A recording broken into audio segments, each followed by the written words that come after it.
रामवाडी ज्येष्ठ नागरिक संघाचा 12वा वर्धापन दिन उत्साहात साजरा. विविध सामाजिक उपक्रमांनी ज्येष्ठ नागरिक संघाची यशस्वी वाटचाल. पेन तालुक्यातील रामवाडी ज्येष्ठ नागरिक संघाचा 12वा वर्धापन दिन 2 फेब्रुवारी रोजी पेण येथे मोठ्या उत्साहात साजरा करण्यात आला.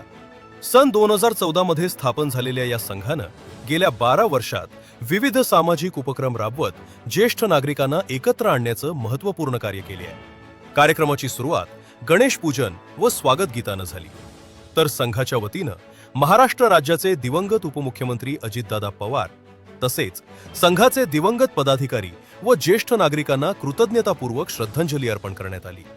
यावेळी व्यासपीठावर नगरसेविका सुनीता जोशी, नगरसेविका मालती म्हात्रे, नगरसेवक निळकंठ म्हात्रे, माजी नगरसेवक विजय पाटील, मोहन शेठ, ज्येष्ठ नागरिक संघ पेणचे अध्यक्ष आर.एन. पाटील, र.मो. पाटील, रवींद्र म्हात्रे, डॉक्टर पल्लवी म्हात्रे, संघाचे अध्यक्ष स.रा. म्हात्रे आदींसह इतर सदस्य उपस्थित होते.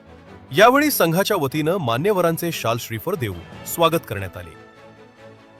यावेळी रामवाडी ज्येष्ठ नागरिक संघामार्फत वार्षिक तीर्थयात्रा, आरोग्य मार्गदर्शन, विद्यार्थी गुणगौरव सोहळा, गुणवंत ज्येष्ठांचा सत्कार, लग्नाच्या सुवर्ण महोत्सवी जोडप्यांचा सन्मान तसेच 75 वर्ष पूर्ण केलेल्या ज्येष्ठांचा गौरव अशा अनेक उपक्रमांची परंपरा जपली जात असल्याचं नमूद करण्यात आले. तसेच ज्येष्ठ नागरिकांच्या सुखदुःखात सहभागी होत सामाजिक, शैक्षणिक व सांस्कृतिक क्षेत्रात संघ सातत्यानं कार्यरत असल्याचं पदाधिकाऱ्यांकडून सांगण्यात आले. तर भविष्यातही ही कार्यपरंपरा अधिक बळकट करण्याचा निर्धार यावेळी व्यक्त करण्यात आला. या कार्यक्रमात आर.एन. पाटील, नगरसेवक निळकंठ म्हात्रे, नगरसेविका मालती म्हात्रे व स.रा. म्हात्रे गुरुजी यांनी आपले मनोगत व्यक्त केले. तर या कार्यक्रमाचे सूत्रसंचालन अशोक पाटील यांनी केले. आरोग्य शिबिर अशी भरवतो की ज्येष्ठांसाठी उपयुक्त आहे, लोकांसाठी लोकोपयुक्त ठरतील अशा प्रकारे काहीतरी कार्यक्रम राबवत असतो. आता हे कार्यक्रम राबवताना आम्हाला आर्थिकदृष्ट्या लोकांची मदत होते. आम्ही जर मागितलं तर नाही बोलत नाही, त्या दृष्टिकोनातून आम्ही पुढे वाटचाल करतो. तसंच हा कार्यक्रम झाल्यानंतर आम्ही एक सहल काढतो. पूर्वी शाळेमध्ये असताना जसं शैक्षणिक सहल बोलायचो तसं आता आमची ज्येष्ठांची सहल म्हणून काढतो.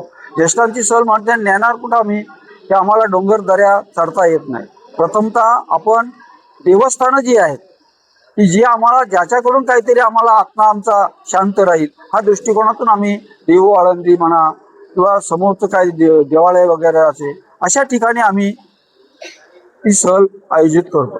आणि त्याला पण उत्कृष्ट म्हणजे उत्स्फूर्त प्रतिसाद असतो. आणि या प्रतिसादानुसार आम्ही आपलं कार्य पुढं चालू ठेवतो.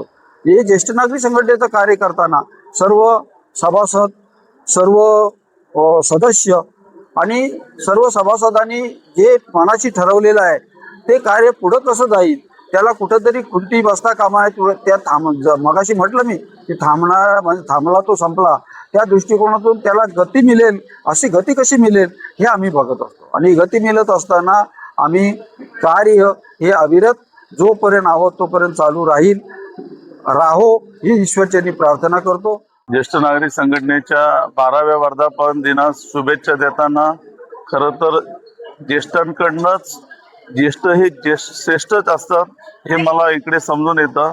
आमच्या रामवाडीमध्ये मोठ्या प्रमाणात ज्येष्ठ संघटना काम करते. साधारण त्यांचे 130 ते 40 सदस्य ज्येष्ठ संघटनेचे सदस्य आहेत. त्यांचा एकमेकाचा मेळावा, एकमेकाचा एकोपा हा व्यवस्थितपणे चालू असतो. दर महिन्याला त्यांची मीटिंग असते. त्यांची विचारांची आदानप्रदान, देवाणघेवाण ही चालू असते. ज्येष्ठ नागरिक संघटनेच्या विविध प्रकारचे वर्षभरात ते त्यांच्या परीने कार्यक्रम करत असतात. ज्येष्ठांकडनं खरं तर शिकण्यासारखं भरपूर आहे. कारण ते 75-84 वयाच्या माणसं असलेली सुद्धा या संघटनेमध्ये काम करतात. आणि त्यांचं काम करताना बघतो त्यांची ऊर्जा, त्यांची जिद्द ही बघून आम्हाला पण त्यांच्याकडून बघून स्फूर्ती येते. कारण समाजात आपण काहीतरी देणं लागतो. आणि समाजाप्रती जर ज्येष्ठ नागरिक संघटनेची मंडळी वयाच्या 75 ते 84 वयाची मंडळी जर एवढ्या पद्धतीनं काम करत असतात तर आपण ही आपलं योगदान ह्या समाजाप्रती आपण दिलं पाहिजे असं मला तरी वाटतं. आपण पाहत आहात शिवतेज समाचार न्यूज चॅनेल.